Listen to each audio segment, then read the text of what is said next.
How about this?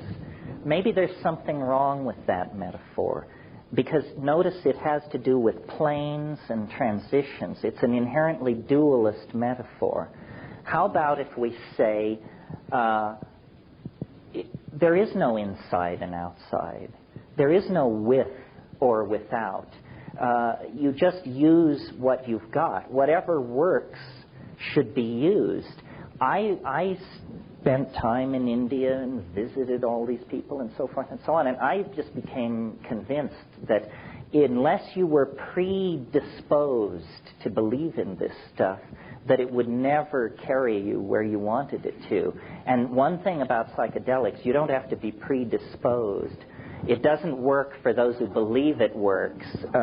It works for those who think it doesn't work. Then one last point, and then we'll go on. There's a story, maybe some of you know this story, of a man who lived by the side of a river, and he wanted to cross the river.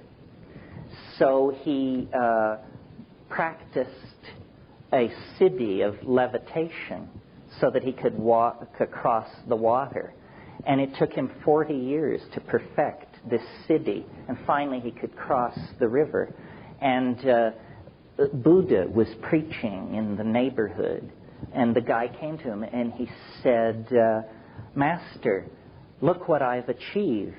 I can walk on the water to cross the river. And Buddha said, yeah, but the ferry costs a nickel. And that's the thing. I think we're not going to be able to replace this tool without wasting so much time in the act of replacing it that Armageddon will catch up with us. I think we have to humble ourselves so thoroughly that you have to admit that you can't get where you want to go unless you form a partnership with somebody whose idea of a good time is growing in a cow pie. And if you're willing to partner up with this humble member of the ecosystem, then you and it can fly to glory. Have at it.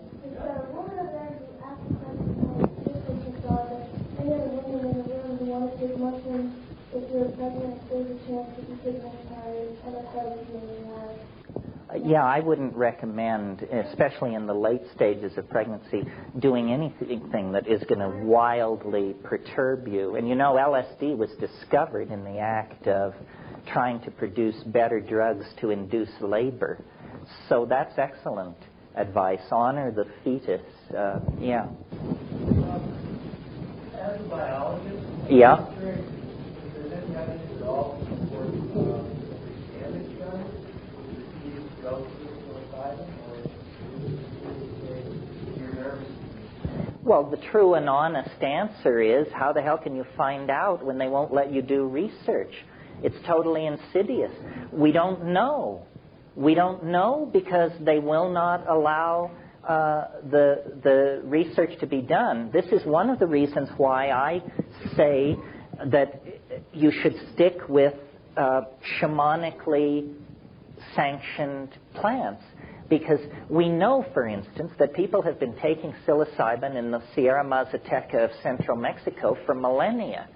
They don't show blindness, tumors, miscarriage, madness, cataracts, whatever. That's your human data for that. But you go to, let's talk for a minute about something like ketamine. Nobody knows. Nobody has any data. MDMA seems to be tremendously effective in facilitating interpersonal stuff. That's a psychological issue. Chemically, what kind of data do we have? 6 years worth of data gathered under duress. So to be safe, stick with the things that are sanctioned by human use. And then, in some more enlightened future, we will explore these synthetics and find out just what the parameters are. Yeah, finish up.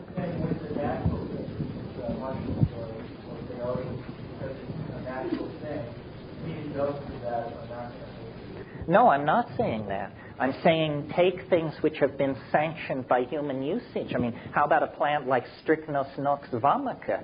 I mean, you're dead in a minute and a half. And it's a beautiful, wonderful plant. Why did it kill you? Well, because it's jammed with strychnine.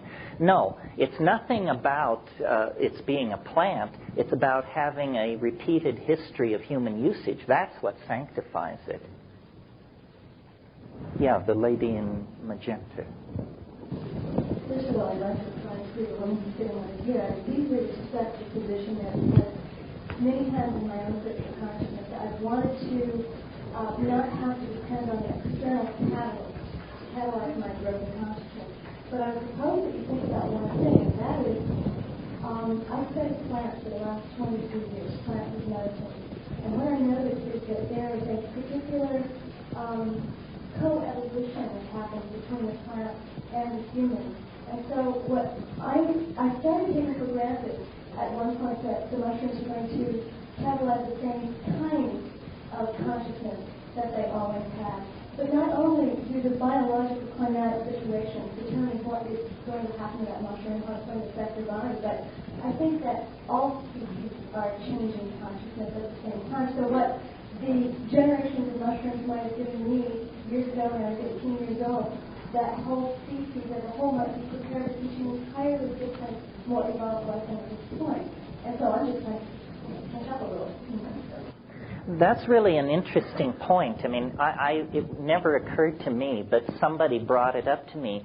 They said, have you noticed that the trips are changing? And once you do ask yourself this question, it does seem to be so. And I don't know whether that's a deep assertion. I'm not sure exactly what's going on there. For instance, this goddess thing, I don't think people gave the goddess a thought in the early 1970s, late 1960s. Now, people have, some of the least likely people report intense encounters with the goddess. So is it amplifying the general mindset of the society, and so there's more goddess stuff there? Or I don't really know. It's a very interesting question. There are more questions than answers. I mean, this is definitely wide open stuff. Yeah. You discussed our senses to health, which certainly makes sense, is a believable description. And you suggest the use of psychedelics of psilocybin as an antidote to that. But I have trouble seeing a cause and effect relationship as far as what our use or more widespread use might lead to in terms of veering the path. We're trying to restore the relationship of ego to the other components of the psyche that existed as recently as 12,000 years ago.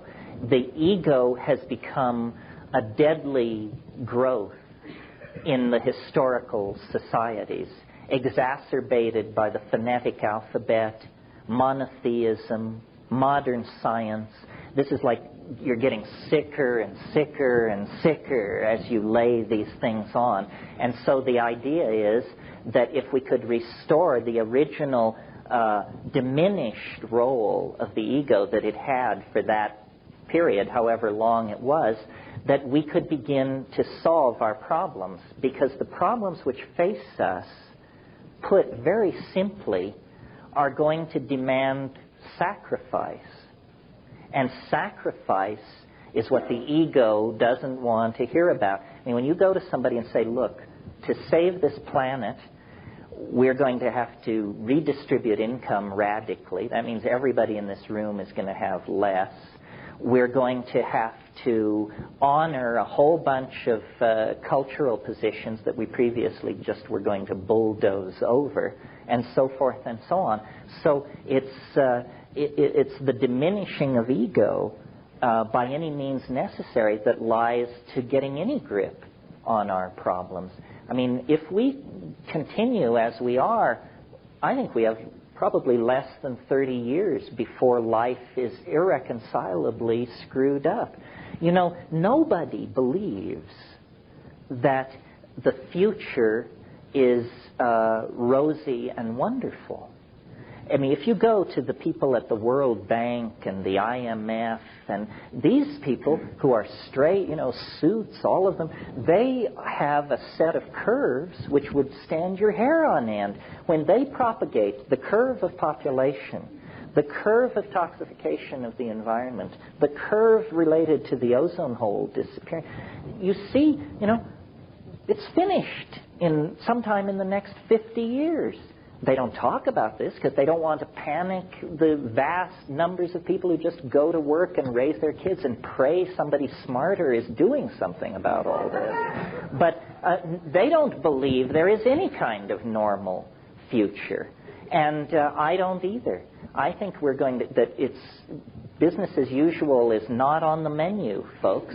We're either going to go into an era of immense resource scarcity, regimentation, governmental interference in our lives, tremendous propagandistic efforts to make us do one thing or another, or we're going to pull the plug on scientism and its stooges and the institutions which feed it. Capitalism is an interesting problem, more easily discussed now that communism is out of the picture. Capitalism is as anti-human a philosophy as you can possibly conceive, because at this very moment we should be consuming less, manufacturing less, selling less, transporting less. And what's the battle cry? Free trade everywhere. What does free trade mean? It means my right to come to your country and sell the most outlandish junk you've ever seen, and you will have no right to turn it away, because in the name of free trade, crapola has to go everywhere. It's really, see, they try to tell you that capitalism and democracy are not at variance. Actually, the whole Marxist-Leninist socialist thing was a side dish. The real life and death struggle is between capitalism and democracy. Democracy says everybody has an innate worth that must be honored. Capitalism says those who die with the most toys win. You cannot reconcile these two things. And nobody wants to talk about this. We're still having the party over the fall of communism. But, you go to the Soviet Union or the former areas of the Soviet Union and you see that what it was a deep freeze for traditional culture. In Kyrgyzia and Turkmenistan, people are basically camel husbandry is what's going on. Now, with communism on the rocks, McDonald's will be there in 5 years, and Kmart will be following close behind. So I think we're coming to a great crisis of fundamental, our relation to our own fundamental institutions. I'm not anti-capitalist. I think capitalism needs to sever its connection to materialism. This is, again, why virtual reality is interesting. You sell things made of light, not made of beryllium, metal, brass, steel, and wood, but light. We've got all the light we need, but we have to stop making things out of stuff, or we're not going to be around to tell the tale. In order to get anywhere, we have to have a major shift of values. Yeah. You're suggesting that a way to shift our values is the same as classic psilocybin, which I don't disagree with. But your model has been that everybody in the culture participated in this and were able to shift their values simultaneously because of cooperating. Are you suggesting, is that the necessary outcome in this case? No, I think that, revolutions are made by percentages. If 15 or 20% changed, then the example would spread. You see, we are not, psilocybin is the easy way to awaken. Take a psychedelic plant and have an experience and get your act together. But the future is full of sledgehammers. It's not going to end with a whimper. It's going to end with a series of thuds and bangs. It could begin almost any time. I mean, we could get a hot, muggy day in Mexico City this summer, and 1 million people would die. This thing in Los Angeles is a wake-up call. It is going to get uglier and more chaotic and more crazy. There is going to be more starvation, more fascism, more dictatorship. It's unless we do something, until we do something. And how bad is it going to have to get before people say, we're doing something wrong? People dance on the Russians, but you've got to admire people who have the guts to say, we did it entirely wrong, 100%. I mean, can you imagine in this country being able to say, it may be coming. It may be coming. This character from Austin is a peculiar item in the mix. I for years had a fantasy speech, which I always imagined that I would somehow end up giving. But it's the speech where you say, my fellow Americans, you have been lied to, screwed and abused by these two criminal parties for 100 years. And your only hope is to overthrow the Republicrats and create a decent world to live in. Well, no Republican can make that speech. No Democrat can make that speech and be credible. It has to be somebody who wasn't in bed with either of those forces. So I'm not at all pleased by who apparently will bear the mantle. But on the other hand, if change is what we need, then it's probably not going to be a candidate that you and I can embrace. It's going to be some oddball. So, we have to recognize it when we see it coming. Yeah. A couple of things. First of all, it seems to me it's an attempt to place the spatial or temporal context, which implicit experience. You have to realize what the assumptions are that go into that. We don't even know what this is. No, we don't know what it is. Try to place it into a temporal spatial mode. And it seems to me that it serves us better to leave the question open and have the experience, and let the experience tell us what it's about and where we need to go. Yeah, the great thing about it is it can talk. Secondly, I'd like to ask a question about time waits zero. Good for you. When I first saw you talk about that, it was native Sanskrit, I believe, and I was fascinated by it, and I watched it closely. But as it got to the end of the tape, when I started getting interested in what the significance of a zero crossing was, the tape stopped. So I'd like to, it seems to be a decreasing function of time, which meant that a zero crossing had some singular significance, but I really wonder what, in real terms, a zero crossing is time wave zero. Well, probably half, at least, in the room haven't the faintest idea what this question is about. I've stayed away from this because this is the personalistic stuff where I've created a certain model of reality based on a new way of looking at time. And I don't want to go into it too much tonight, but I want to suggest something to you tonight, which is that, at the very beginning of this talk, we talked about mutation and natural selection, and Darwin's insight was vast and deep. And what he offered was an explanation for how rainbow trout come to be, monarch butterflies, redwood trees, herds of elephants, so forth and so on. What it doesn't address is us. We are the weird bird on the block. I mean, yes, we're some kind of monkey, but when you stand us next to our nearest relative, it's very, very clear that it is not a very near relative. It doesn't look like us much, certainly doesn't act like us. what's the deal with human beings? And I think that,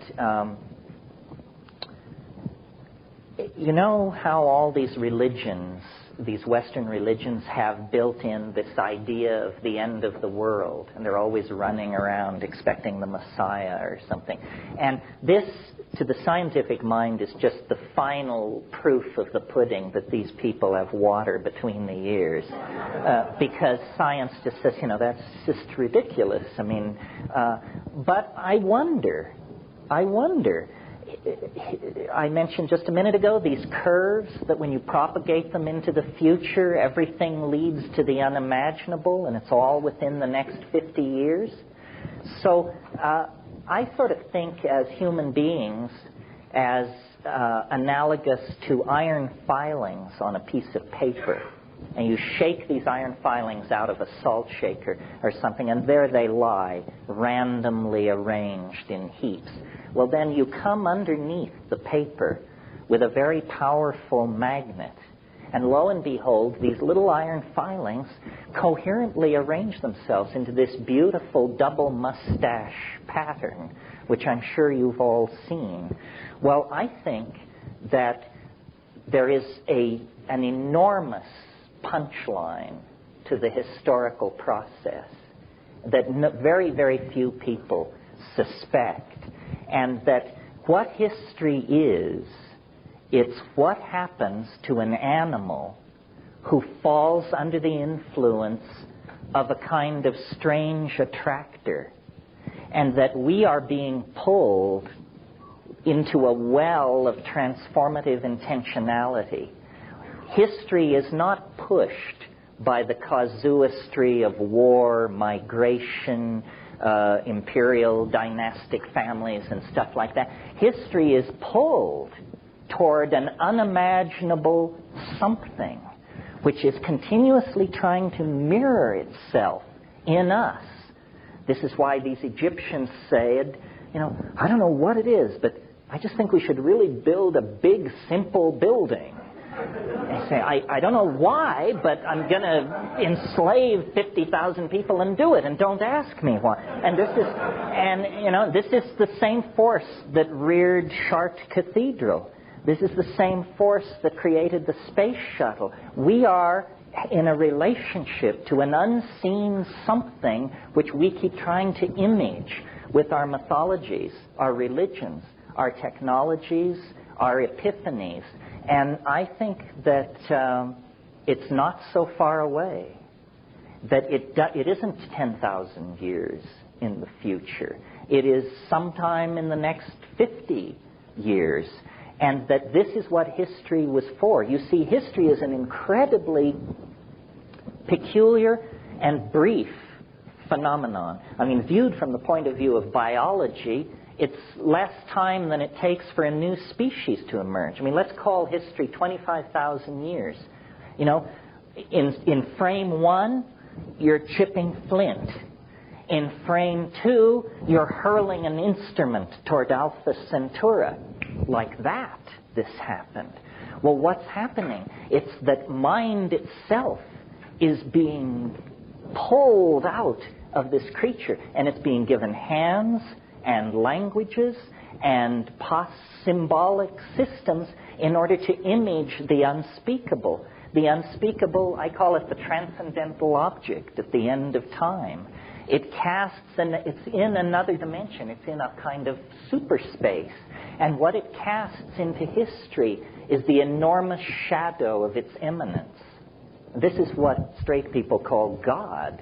This is what all these visionaries are raving about. It's that when you sink beneath the surface of ordinary causality and mundane ho-humism, what you discover is this enormous transcendental object, which you could call it, you know, the Sacred Heart of Jesus, or the flying saucer, or the Philosopher's Stone. It's all of those things, and much, much more. It's not only stranger than you suppose, it's stranger than you can suppose.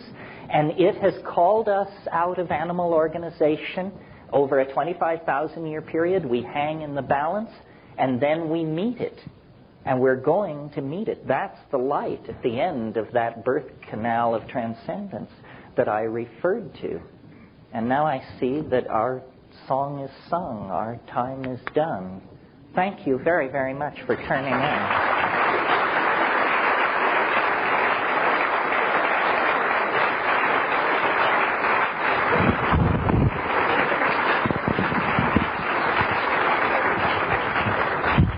Thank you.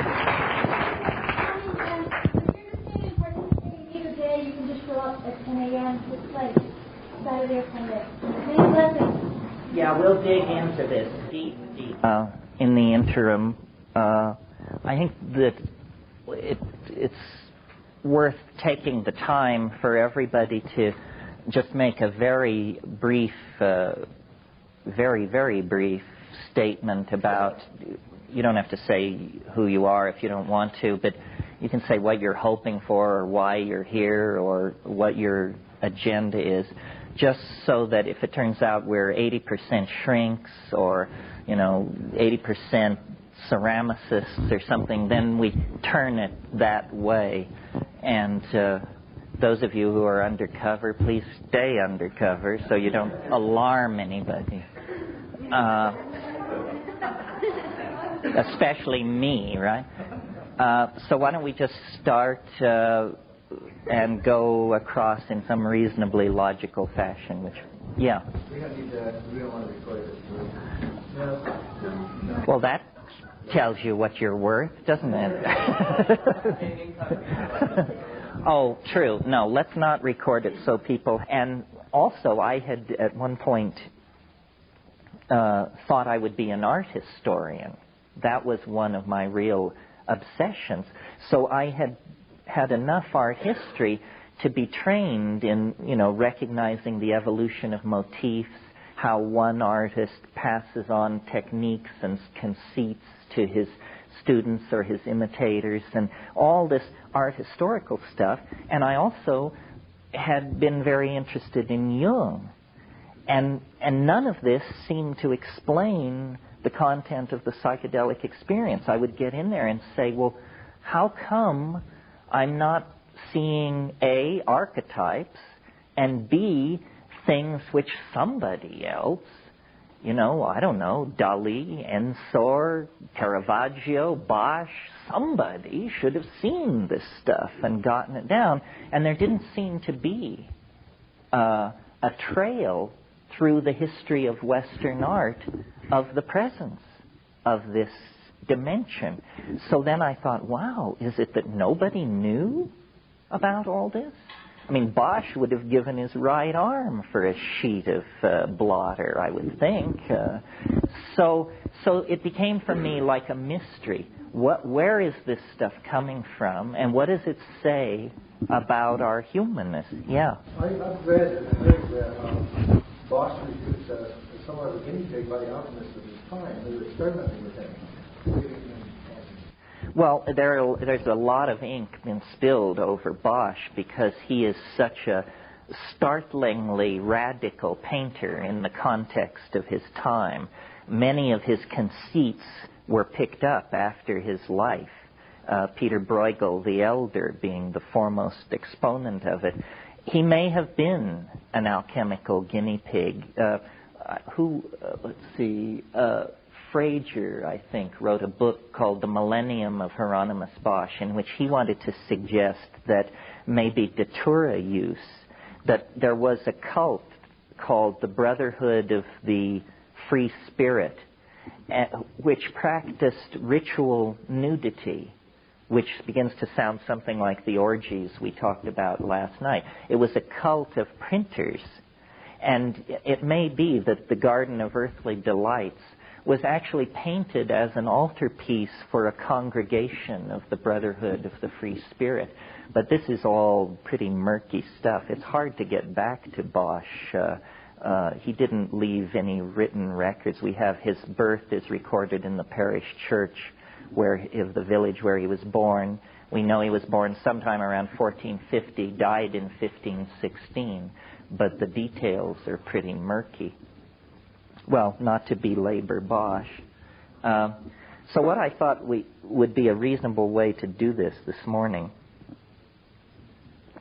is to take the most extreme psychedelic case and experience and describe it and talk about it a little, and then see what issues that raises. Because my experience with this stuff has led me to the conclusion that, in a way, it's to be thought of, this other dimension, is to be thought of like a mandala. And different psychedelic compounds and generously different kinds of yoga and different kinds of techniques of all sorts land you in different parts of this mandala. But that what you're always trying to do is get to the center of the mandala. And it's simply my bias, my opinion. But I think the center of the mandala is probably the DMT experience for a number of reasons. And so I thought it would be interesting to talk about it this morning. First, let me talk about it physically. DMT is an indole hallucinogen, a tryptamine, and it's produced endogenously in the human brain. This is very interesting. Very few psychedelic compounds are produced in the human brain. We don't know what DMT is doing there, but it means essentially that we all are subject to arrest on a technicality because we all are holding a Schedule I drug. It's sort of the ultimate catch-22, where if all else fails, they just say, well, you were holding anyway. The interesting thing about another interesting thing about it is that it's incredibly rapid in its onset and in its disappearance. The whole trip lasts about 15 minutes. This makes it a tremendous tool with which to challenge the critics of our position.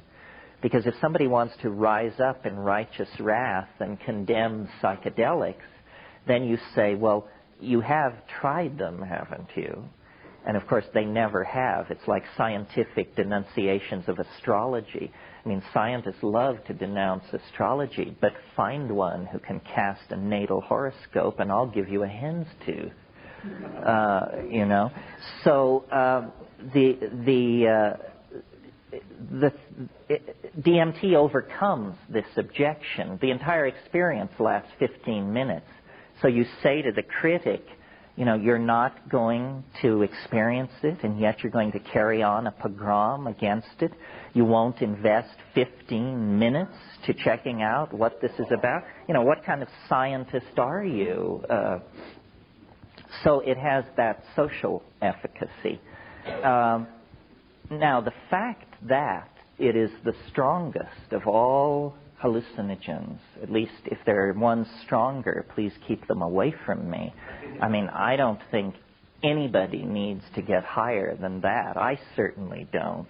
I mean, I've at times come out of those places and said, this stuff is illegal. It breaks cosmic law. Of course, then Tim Leary told me that cosmic laws are only local ordinances anyway, so it didn't really matter. Okay.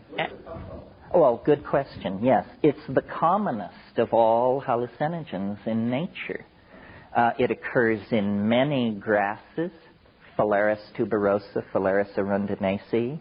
It occurs in a number of leguminous plants, probably the most spectacular being Anodonanthera peregrina, this huge tropical locust-like tree from which the snuff called Niopa or Ipina is made.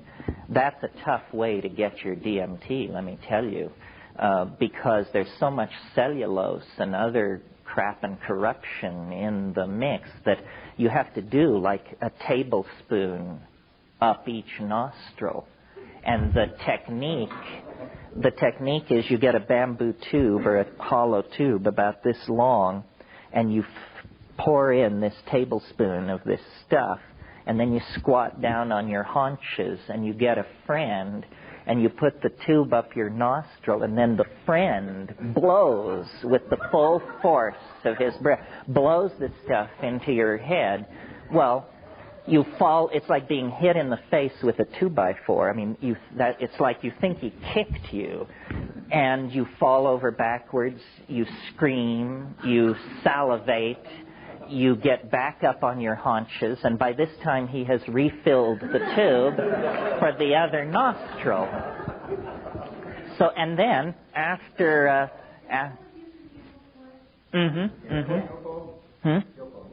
Yopo, Ipina, Nipa, it depends on the language group, and the Waika, the Yanomami, it's also called Vilka in the Carib language.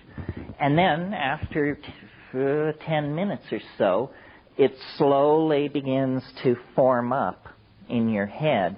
But, God, your sinuses are in stat for sure.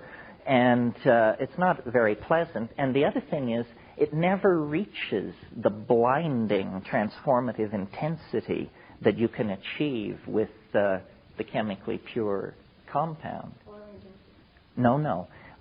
Good point. If you orally ingest it, it will be destroyed in your guts. It won't work. The Amazon Indians have encountered this problem and created a very sophisticated pharmacological strategy for dealing with this. You've all heard of ayahuasca. Ayahuasca is DMT from one plant combined with another plant which contains a chemical which is called an MAO inhibitor. MAO is monoamine oxidase. And your gut is full of MAO. And its job is to take monoamines, small molecules, and oxidize them into a harmless byproduct, usually indole acetic acid, which can be shunted to the bladder. Well, when you take DMT orally, these monoamines these monoamine oxidase compounds just grab onto it and destroy it. But if you take an MAO inhibitor with it, and harmine, which occurs in Banisteriopsis caapi, is an MAO inhibitor, then, lo and behold, it isn't destroyed in your gut. Instead, it passes into the bloodstream. It passes through the blood-brain barrier, which is a very tight chemical filter that keeps the brain from being exposed to toxic materials. But these drugs can cross that barrier. And then, what the ayahuasca experience really is a slow-release DMT trip that instead of taking 5 minutes, takes about 2.5 hours. And if you really know your psychedelics and your breath control techniques on ayahuasca, over an hour or so, you can work yourself to a place where you say, Lordy me, it looks just like a DMT flash. And it does. But you've had to do some hard climbing to get there. With DMT itself, once you push the start button, there's no stopping it. And I think it's worth describing it. How many people have had this experience? Well, so they can somewhat anchor it. It's very subjective, obviously. But I will describe what happens to me, and then we can work out from there. One point that I want to make about these things is that the great strength of the psychedelic possibility is it's democratic. It isn't that people of great spiritual advancement attain these states, or people who have studied under some lineage. It's truly available to everyone. And when I had my DMT experiences, I realized, either I am incredibly special, which there's no other evidence to support that, or this is something which can happen to anyone. And that's the more interesting possibility. After all, if it can only happen to very, very special people, then that lets most people out. But if it's generally available, then it's big, big news about the human condition. Yeah. how the Indians found these complicated ways to use these substances remains a mystery. But how did they find it in the human brain? How did they find DMT in the human brain? Interesting question. How did they prove it across the blood-brain barrier? No, I think he means how did they find that it was endogenously produced? Well, I think they were studying, the group that did this was at the University of Louisiana, Christian and his group, and they were studying fast reactions in the brain. And for fast reactions, you have to look at chemicals that can go through some kind of cycle of structural change and return to their 0 point very, very quickly. Their original thought was that DMT mediated attention. I mean, I'm talking to you right now. Suppose there were a loud noise over here. We would all immediately project our mind onto the source of the sound. They thought that that was a neurological function mediated by DMT. Could be, I'm not sure. I suspect it has more to do with the chemistry of dreaming. Once they discovered DMT and began to track it, they discovered that there was a circadian rhythm, means a daily rhythm in its production in the human organism, and that it reaches its greatest concentration in the brain around 3:30 a.m. in most people. Well, this is when the deep dreaming and the high REM states are really chugging. And I suspect, I mean, lucid dreamers may want to argue with this, but I suspect that every night we go deeper places than we can ever speak of. That ordinary dreams are right on the surface of consciousness. Big lucid dreams are an inch deeper, but I think we go 100 feet down every night into places where you cannot say anything about it. Yeah. I wanted to ask you about availability of DMT and for people who can't get Yahe, and I heard you talk about the soda excretion. Let's make that perspiration. Well, it's practicality for people who live in the States and can't go to the Amazon. It's hard as hell to find DMT. And this is a puzzle, because if you look it up in a standard work on organic chemistry, it presents it as a trivial synthesis, much more simple than LSD, which it always presents as quite a difficult synthesis. But when you actually talk to workbench chemists, it's tricky to make DMT. It's especially tricky to carry out the final crystallization. So what you're usually offered in the underground is some kind of muck, which looks sort of like maple syrup half gone to sugar. I wouldn't get near that, actually. It means they botched their synthesis. What you're hoping for is a white powder. However, in 30 years of chasing this all over the world, I've only seen it as a white powder a couple of times. Usually the synthesis has fallen slightly below that standard, and what you get is a pale yellow powder, sometimes a pale rose or pink powder, and then the real rough trade is orange. And this is what if you've seen it, this is probably what you've seen. It looks like orange mothballs, and it has the smell of indole, this very sharp smell, which if you're not a chemist and you've never smelled indole, when you reach in your mind for what is this like, you'll say, well, it's sort of like mothballs. Not quite, but it has that same sharp chemical, and this is what you're going to smoke, see. So a lot of people beef about that and say, well, it's like smoking burning plastic. Más o menos, but it is a little bit like that. The other objection to DMT that has been around since the 60s is people say it destroys brain cells. There's no evidence for or against this, but I would submit to you, especially the people who are neurophysiologists can argue with this if they disagree, but I think an excellent index for the low toxicity of a drug is how fast it clears your system. And DMT clears your system in about 15 minutes. If you take some compound, drug, or whatever, and 48 hours later you're still taking hot baths and, wishing you could have a massage and sitting staring at the wall, then this drug is really sticking to your ribs. It means that your metabolic pathways have no way of dealing with it. They can't grab it here, they can't grab it there, and it takes a long time to leave your system. An example of this in the pseudo-psychedelic domain would be ketamine. Ketamine, the experience lasts about 45 minutes, but 48 hours later you can feel your knees suddenly go rubbery, or you can have what are technically called fugue states, strange states of disconnectedness from what's going on around you. This is not a very good advertisement for a drug. Here, this woman, and then you. I was just curious with the ayahuasca, how much was it psychedelic and the sense of experience?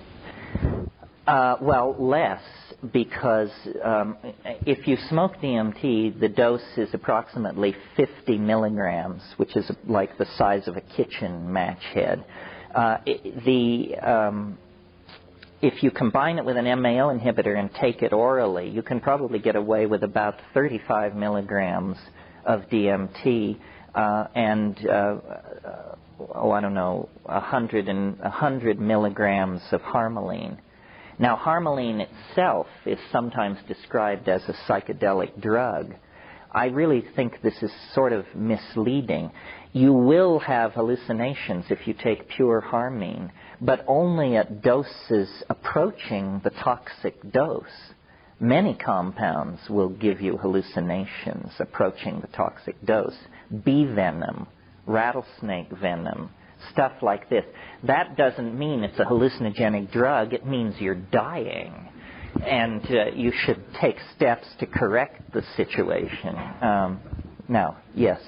You said that there was a short transit time, but how long does the memory of that experience last? Because that would indicate to me that there is still a presence, and perhaps a homeopathic dose at that point, in the mind, in the brain. Well, DMT, one of the things that has caused me to think that it might have a role in the chemistry of dreaming is that one of the frustrating things about it is you have this experience, without doubt, the most bizarre, appalling, peculiar experience you could possibly have. That's at minute 2. At minute 5, you're raving about it. At minute 7, you can't remember it. And so it's literally like gold running through your fingers. You say, this is the most amazing thing. This is the most amazing thing. This is, what am I talking about? And you know how you can have a very engaging, complex dream and the alarm goes off, and by the time your feet hit the floor, you're grasping for it. And it's literally melting before your eyes. That's a very DMT-like presentation. The way a dream melts away is the way a DMT trip melts away at the same speed. Well, over time and using tricks, you can drag a certain amount of data out of it. And what I'll do is I'll describe a DMT trip, and it's a composite of maybe 40 of these trips, and then you can see what you make of it. So this is, I'll just describe it. I'll be the graduate student, you be the guy with the clipboard. You're saying to me, so what happened? Okay, here's what happened. I took one takes. Most people can get off in about 3 to 4 hits. Now, there's a trick to it. Hash smokers are greatly favored in this endeavor because you really need leather lungs for this. The great problem is that people will cough or not be able to hold it in. You take 2 hits in a situation where your clothes have been loosened and you can just flop backward when you need to. You take 2 hits. Now, many people miss the point, because after 2 hits, you feel completely peculiar. You feel as though your body is undergoing some strange kind of anesthesia. All the air has been pumped out of the room. This is the visual acuity thing I talked about last night. The colors jump up. The edges sharpen. And at that point, people say, whoa, wow, it's really coming on strong. And then what you have to do is you have to take one more enormous hit. And this separates the intrepid from the casual, believe me. Because most people, and the facilitator doesn't want to lean on the person. You say, damn it, take the 3rd hit. And saying, no, I feel completely weird. Say, I know you feel weird, but take the 3rd hit. Well, if you can coax somebody into that, then what happens is you close your eyes and you see the ordinary warm brown closed eyelid scenario, and then these colors begin racing together, and it forms this mandalic, floral, slowly rotating thing, which I call the chrysanthemum. This is a place in the trip that you want to see as you go by it. The chrysanthemum forms, and you watch it for like 15 seconds. If it doesn't give way, then you didn't do enough. You have to do more. One more hit usually will do it. Well, then what happens is it like physically propels you through this chrysanthemum-like thing, and there's a sound like a saran wrap bread wrapper being crumpled up and thrown away, that crackle. A friend of mine says, this is your radio intellecty leaving through the anterior fontanelle at the top of your head. I don't know what it is, but it's something is being... Yeah, right, that's what it is. And then there's this very defined sense of bursting through something, a membrane. And on the other side, and this is now, remember, my experience, on the other side, as you break through, there's a cheer. There's a whole bunch of entities waiting on the other side. And they, that Pink Floyd song, The Gnomes Have Learned a New Way to Say Hooray. Well, it's that place. It's those gnomes. And you burst into this space, and they're saying, how wonderful that you're here. You come so rarely. We're so delighted to see you. And one of the things about DMT that's really puzzling is, in a sense, it doesn't affect your mind. In other words, you don't change. For instance, if you take ketamine, the very first thing you notice before the trip hits is you notice that you no longer are anxious about having taken ketamine. You just sort of, anxiety leaves you. That means it's affecting your mind. It's doing something to the judgmental machinery. DMT doesn't lay a hand on the judgmental machinery. You break through into that space exactly who you were before breaking through. And the usual reaction of most people is something like, and you think, God, heartbeat, normal. Pulse, normal. Everything's normal. Yeah, everything's normal. Oh, God. Because these things are there, and they're hammering at you, and they come forward. They're like jeweled, self-dribbling basketballs, and there are many of them, and they come pounding toward you, and they will stop in front of you and vibrate, but then they do a very disconcerting thing, which is they jump into your body. They jump into your body, and then they jump back out again.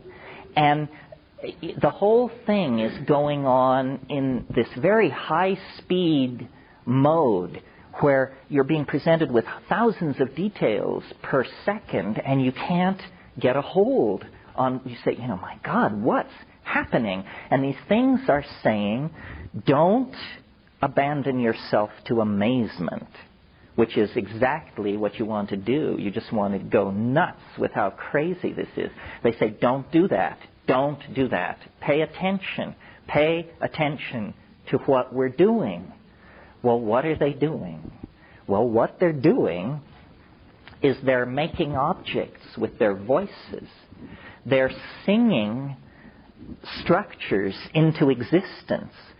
These things are, and what they will do is they'll come toward you, and you have to understand, they don't have arms, so we're kind of downloading this into a lower dimension to even describe it. But what they do is they offer things to you. Say, look at this, look at this. And as your attention goes toward these objects, you realize that what you're being shown is impossible. It's impossible.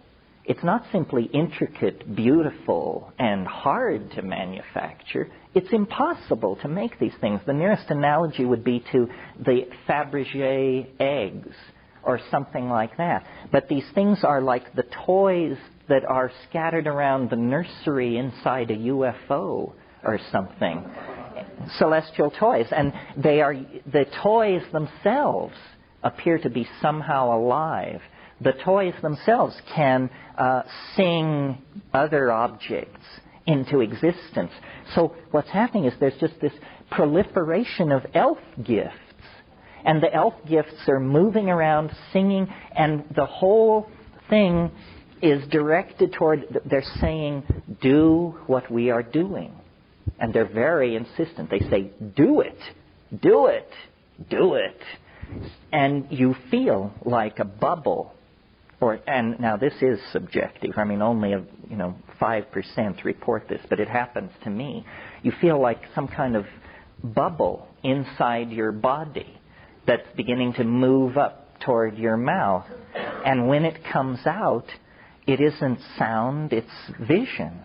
You discover that you can pump stuff out of your mouth by singing. And they're urging you to do this. They say, that's it. That's it. Keep doing it. And the whole thing is like, we're now at minute 4.5 with this stuff.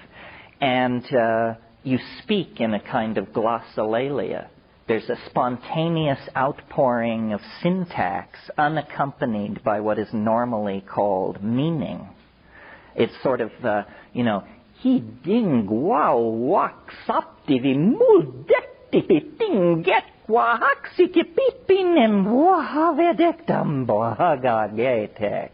And this is accompanied by a modality, something seen. And they're saying, yes, do it, do it, do it. And then after a minute or so of this, the whole thing begins to collapse in on itself. And they literally begin to physically move away from you. And usually their final shot is they actually wave goodbye, and they say, déjà vu, déjà vu, which makes no sense at all if you analyze it. So then you come down, and you're now at minute 6 to 7, and you come down, and it's like being more loaded than you've ever been. It's like about a 700 mic acid trip, but you embrace it as totally down. You say, I'm totally down. I mean, you look like a termite from Arcturus, and the room is decorated in Amish quilts, but I'm completely back. And then, over a minute or a minute and a half or so, the room just comes right back together, and 4 minutes after that, some people can give no account of it whatsoever. They just say, I don't know. It was the weirdest thing that ever happened to me, and I can't remember it now. And so that's the basic run-through. Now, a lot of stuff is going on in there. First of all, what are these things? And why do they want you to do this strange activity? And what's so great about it? Well, well, first of all, who are these things? We can, be good scientists and make a list of the possibilities and then see which seems more likely. They could be a disincarnate race of hyperdimensional dwellers who live in some kind of parallel continuum just over some kind of energy barrier, and they're there all the time. You do have the feeling that they're there all the time, that it's ongoing, that you have just cut into their scene. So that's one possibility. Another possibility is that behind all these psychedelics, and especially DMT, that this is not a drug at all, that it is essentially a pay telephone of some sort to aliens, good old National Enquirer type aliens who are using this as a communication domain. Say, we can't land on the White House lawn. That would create panic and hysteria. So let's create a drug, which inside the drug we will be able to deal with people. And I was hoping that John Mack, who's an expert on UFO abductions, would be here this weekend. I expected him because I think this whole abduction thing is not going to be illuminated until they start giving abductees DMT and saying, so is this what happened to you? Was it like this, or was it completely different? Well, so then those are the two possibilities that I sort of dealt with over the first 10 or 15 years of thinking about this. And then recently... Just 1 second. So possibly that experience that people are interpreting as an abduction is just the hyperproduction of endogenous DMT within the brain. It could be. What puzzles me is that the abduction thing is so non-psychedelic. It's so cut and dried. And all this anal examination stuff with strange machinery, there's nothing comparable to that, I'm happy to report to you, going on in the DMT thing. But it may be, you see... The filter explains what they've done. Well, I'd be interested in looking at the possibility that DMT, under normal or abnormal conditions, could be sequestered in the human brain, and then some unusual stimulus or stress could cause it to suddenly be dumped. And I want to share that there have been some migraines that I've had where, what you just described about the colors coming in and the chrysanthemums happened, and it's been so fascinating. I've completely forgotten about the pain about it and just watched it for hours. Well, until I guess I fell asleep, but it sort of struck a note, and I was always under a lot of stress when I got the headache in the first place, and there seemed to be a lot of brain things going on with the migraine in the first place. So I'm wondering if that's... Yeah, that's an interesting possibility. I also have migraines, or the kind called cluster headaches. And yes, a lot of the nice thing about DMT is that it's painless, but the sense of being split open and of the traveling scotomata, as they call these hallucinations that migraine people see, it's related in some way, yeah. May I bring science into this a little bit? Sure. It involves this principle that is characterized or called phasing, but its basis is sort of what happens on a subatomic level between matter and energy. Turns out there's no fundamental particle. At that level, you have this dance between matter and energy. Energy coalesces into a bit of matter, which then becomes energy. And you can look at this matter-energy relationship as having a wavelength or frequency associated with it. Now, granted, this happens on a subatomic level, but if there's something comparable going on a level at which we seem to exist in the physical form, and it seems to me that there has to be something akin to it, that it may be that we as beings are sort of tuned to a frequency range, in this particular form, and that somehow it's possible to shift that, or expand it so that what we're actually experiencing is a broader range of frequencies, or sort of a shift in wavelength. And I think some of these experiences can be at least explored, in that context. There's so much that we don't know. Ain't that the truth? Of this cosmos, but we can take, we can extrapolate to some degree. At least we can use this to take journeys and explore possibilities from what we do know in science, for example. What happens in a subatomic or on a quantum level? For God's sake, the language of these people is sounding more like sorcerers these days than science. Mm-hmm.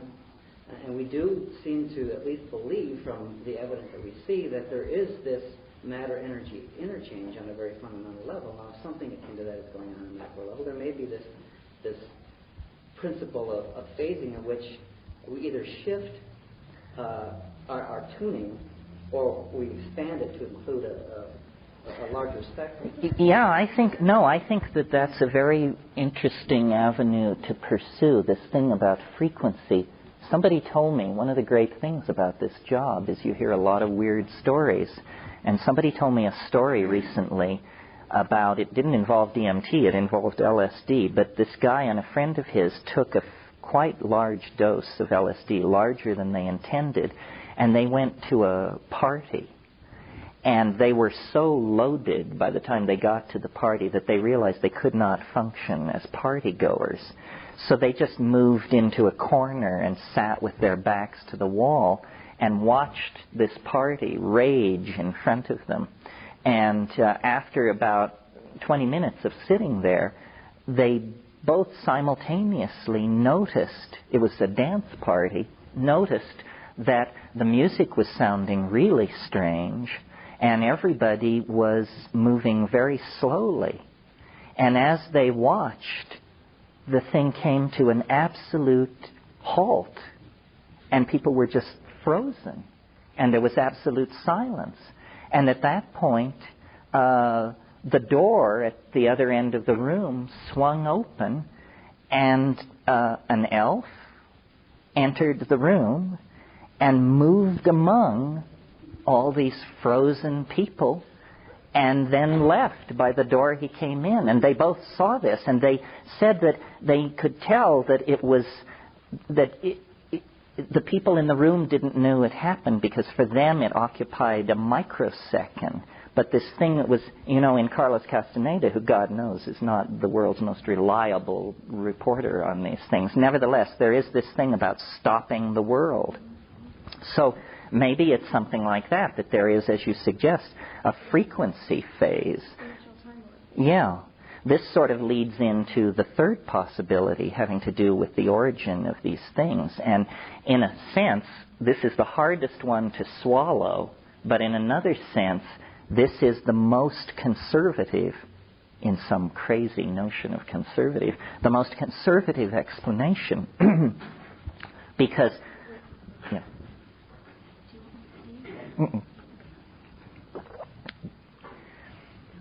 Because we have no evidence other than the tabloids that this world is being visited by friendly visitors from Zenebel Ganubi or Zeta Reticuli or the Pleiades or anywhere else. I mean, to my mind, the evidence that this is happening is vanishingly small and totally underwhelming. The other possibility that there's some kind of parallel dimension in which these things exist is also somewhat poorly supported. If we're talking about something which thinks, something which can communicate, something which is intelligent, then we should look to ourselves as the source of it, because we are the only intelligent communicating things we know within a certain narrow definition of these things. So that it's occurred to me with greater and greater force, and largely prompted by giving DMT occasionally to Tibetans and Amazonian shamans. And when you say to them, to the shamans in the Amazon, when you say to them, what is happening with this stuff, and what are those little things in there, they say, oh, well, those are ancestor spirits. Didn't you know? Haven't you heard? Shamanism is about doing healing through the intercession of ancestor spirits. Say, ancestor spirits. Let's get this straight. Dead people is what you're talking about, right? These are dead people. And, maybe because I was raised Catholic, I resisted this like grim death. But I'm beginning to think that what you actually break into in that place is something that we might call an ecology of souls. That is it possible to entertain the notion that at death you actually don't just become worm food, but that something survives in some other dimension, and that it has this bizarre character to it, and that this explains their peculiar affection for humanity and their involvement somehow in our fate. Well, this is, to me, fairly mind-bending as a possibility. If what is awaiting us at the end of the 20th century is the erasure of the boundary between the living and the dead, then we've all been too conservative in our projections of what is going on. Yeah. Isn't that one of the aspects of the returning of the Messiah, that the dead will arise? Yes, that there will be some kind of erasure of the boundary between the two. Well, once I had this idea, I mentioned my Jungian and art historical proclivities, and so that means you always look back through tradition and folklore to try and find something analogous to this. Well, there ain't much, but there is one area that seems suggestive to me, and that is, as you all know, the Irish are a fairy-haunted race. They're also an intoxication-obsessed race, at least in stereotype. Well, it turns out that you probably all are familiar with the notion of purgatory. Purgatory is the place where you have to spend a lot of time before you get to heaven if you're not bad enough to go to hell. So you put in a few kiliochasms of eternity in purgatory, and then you get let into heaven. Well, I had always assumed that this dogma, I don't know, I hadn't really thought about it. I just sort of assumed it arose with early Christianity. But when I began looking into this, I discovered that the idea of purgatory was invented by St. Patrick. And it was invented specifically to convert the pagan Irish, because the pagan Irish believed in the land of Fae. They believed there was this nearby dimension full of the souls of the dead surrounding us all the time, and that certain people with the gift of second sight could see this. So Patrick just said to them, no, that isn't it. It's purgatory, and was able to push that on them so successfully that a later church council adopted it as general dogma for the church to use in converting the pagan Slavs as well.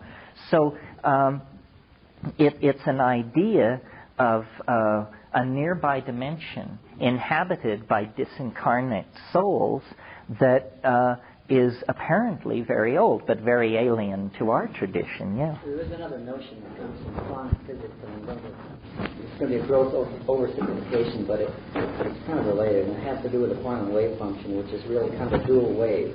It has two parts to it. One part, and they both have a temporal or time-related aspect to them. One part, which is called the ordinary part of the wave, can be seen as a wave propagating forward in time. And the other half of the wave, which is called the complex conjugate, can be seen as propagating backward in time from some future state, some past state, some future state, emitting waves which at some point interact and produce what is perceived or experienced as the present state, which is really a dynamic process in itself. There is no absolute present, because as soon as you get out of the mouth, it's past.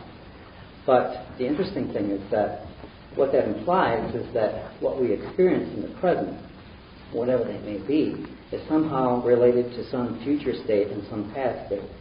But it also means that neither future or past are fixed, and that we could sort of align ourselves with different tracks or vectors, and a slightly different vector, slightly askew, may produce something totally different than what our ordinary perception is feeding. Well, yeah, this could be. I mean, I've always felt that what biology is some weird kind of chemical strategy for amplifying quantum mechanical indeterminacy.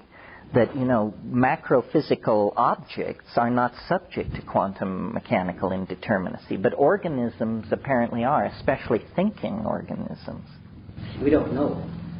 That's our perception. Our perception is that objects on a macro scale, large scale, are not subject to quantum fluctuations. But that's only because of this probability wave in some sense, in that there's a most probable state.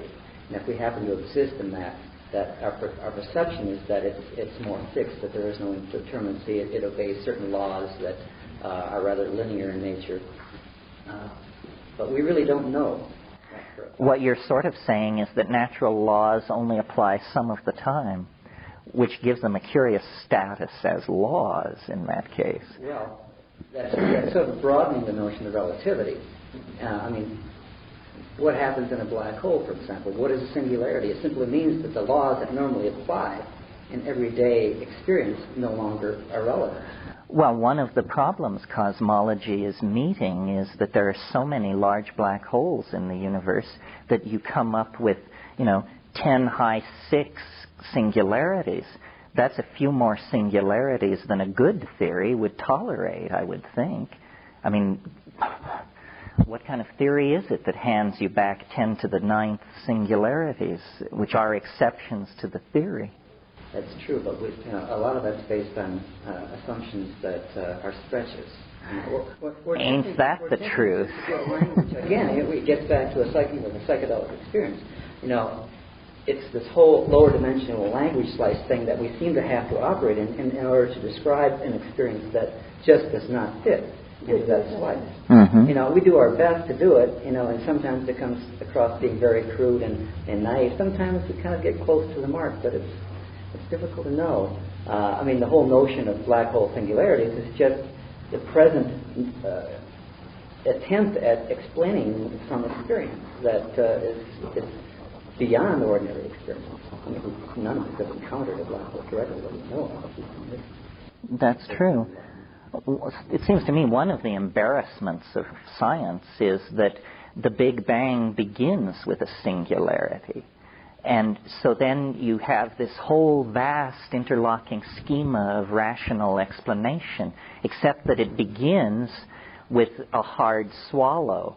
You're asked to believe that the entire cosmos of space and time sprang from a point no larger than a cross-section of a gnat's eyelash.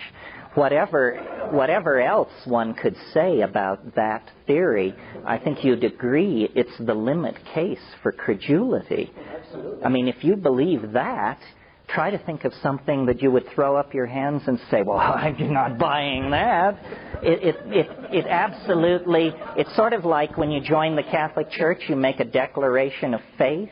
Well, when you join science, you sort of make this declaration of faith that I do believe that the universe sprang in a single instant from an incredibly tiny, hot, dense dot. Unlikely, but who knows? There's something else. As you two were dialoguing a bit, I was getting this visualization of you have to look at the pond of reality, so to speak, as not only being the visual of someone throwing a pebble from the top of the pond and creating the ripple effect or the wave effect, but also from the bubbles coming from below. And to me, the deep space that you were talking about is the air inside the bubble coming from below. And so the dimensional reality of that picture is not a linear time perspective. It's something coming from all directions. It is, again, the center of the mandala effect. Well, this is why I say the psychedelic experience is a boundary-dissolving experience, because it takes away past, present, cause, effect. All of these things disappear. Now remember, I said ayahuasca is a kind of slow-release DMT trip. And one of the really interesting things going on with ayahuasca, to my mind perhaps the most interesting thing, is that the style in the Amazon of taking ayahuasca is people get together in a darkened hut at night and they take it and they sing. But the songs, they're selling them at the table back there, the songs, when there's a break in the singing and you hear the people discussing the songs, they don't discuss them like music. They discuss them like sculpture and painting. And they say to the shaman, I like the part with the gray bars and the blue speckling, but when you brought in the pink in combination with the beige and white, I thought it was too much. Say, what kind of a discussion is this about a song? You realize then when you take ayahuasca, they see the songs. And now this is really interesting to me because you remember in the DMT flash, they wanted you to use your voice to make objects. Well, then in the ayahuasca trance, you use your voice to control these colored modalities. And the whole thing is done that way. Well, so then what it must mean is that the neurophysiology of ayahuasca somehow allows for the ordinary signal processing, which is being shunted into the audio pathway in the brain, is instead being shunted into the optical pathway. This is what's called a synesthesia. These things have been fascinating for hundreds of years to people. But the synesthesia means that, color, sounds are seen. Well, now, is this anything other than a neurophysiological curiosity? Well, I maintain it is, because I think that a language which could be seen would be a kind of telepathic language. If you've thought much about telepathy, you might have naively assumed that telepathy is you hearing me think. That isn't what it is, I think. Telepathy is you seeing what I mean. And it's not something which happens dramatically. It is a function of eloquence. First you have the speaker who is boring you to death. Then you have the speaker who at least holds your attention. Then you have the speaker of whom it is said, she paints a picture. It means we're moving toward poetry. Well, it's possible to imagine a transformation of the neural processing of language. It may be a behavioral possibility. It may not even require a gene shift, where then we would see what we each mean. There's this persistent idea promulgated by Robert Graves in The White Goddess, among other people, that there was once what he calls an Ursprach, a primal language, so emotionally intense that to be in the presence of poetry declaimed in this language is to see the poetry, and that this is what the lost poetics of the High Paleolithic were about. And probably it was pharmacologically assisted, that you could gather people in the presence of a great bard or singer, and that person could then create telepathic modalities. And that telepathic modality, that richer, more unifying language, was the thing which was suppressing the formation of ego. The ego speaks and hears through sound. The superego projects images and is perceived as images. Now, it's very interesting, at least to me, that in the pineal gland of ordinary human beings, there is a compound called adenoglomerotropin, which, when analyzed in inorganic, or just in the normal nomenclature of organic chemistry, turns out to be a beta-carboline closely related to harmaline. Well, is it possible that we are as close as a one-gene mutation away from a shift that would switch our processing of audio input into the visual field, and that then we would cross over into a realm of beheld understanding? And that this is the evolutionary leap that we're trying to make, that it's in the body, not in the technology. In the body, there is actually going to be a one gene click to another channel, and then we will be able to see what we mean. And I maintain that if you can see what somebody means, you are that person. Contrast it to ordinary communication. Ordinary communication is achieved through small mouth noises. As primates, we have a throat and voice box arrangement that allows us to produce small mouth noises for hours, if necessary. I'm the living proof of it. But it's not a very efficient mode of communication, because what happens is I have a thought. I look in a culturally sanctioned dictionary, which I have copied into my head. I translate the thought into an acoustical signal using my mouth, which moves across space, which enters your ears. You rush to your interior dictionary, and you construct my meaning out of your dictionary. Now notice that this process rests on a very shaky assumption. It rests on the assumption that your dictionary and my dictionary were published by the same folks in the same year. If your dictionary is different from mine, you will not correctly reconstruct my meaning, and we will have what we call misunderstanding. Notice how among us as a species, one of the most bring-down things you can say to somebody is, would you please explain to me what I just said? Because it means, oh boy, here comes trouble. Now you're going to find out that, people didn't understand you. They horribly misunderstood, and the communication is very provisional. The amount of noise in the circuit is huge. Well, then contrast this to I utter something, and it condenses as a sculpture in the air, and you and I then become its observers, and we rotate this syntactical object, and we look at it, we regard it from many points of view. This is not ambiguous, or it's certainly considerably less ambiguous than this reconstruction from interiorized dictionaries. So perhaps what all this is about is evolutionary pressure on our languages to become visual, and therefore to become more unified and less riddled with noise, which creates misunderstanding, which creates horrible social realities. Yeah. I'm just in the middle of reading a book called Holographic Universe.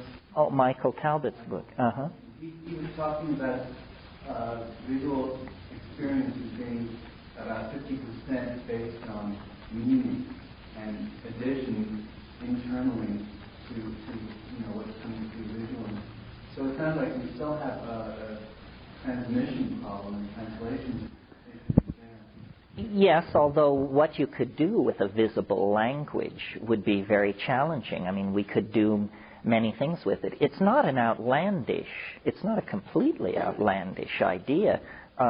In nature, it occurs. There's a wonderful phenomenon in nature which is worth talking about to sort of legitimate such a far-out notion, which is, as you all probably know, octopi can change color. This is one of those things you learn on those science specials on TV. This concludes Tape 2. Our program continues with Tape 3.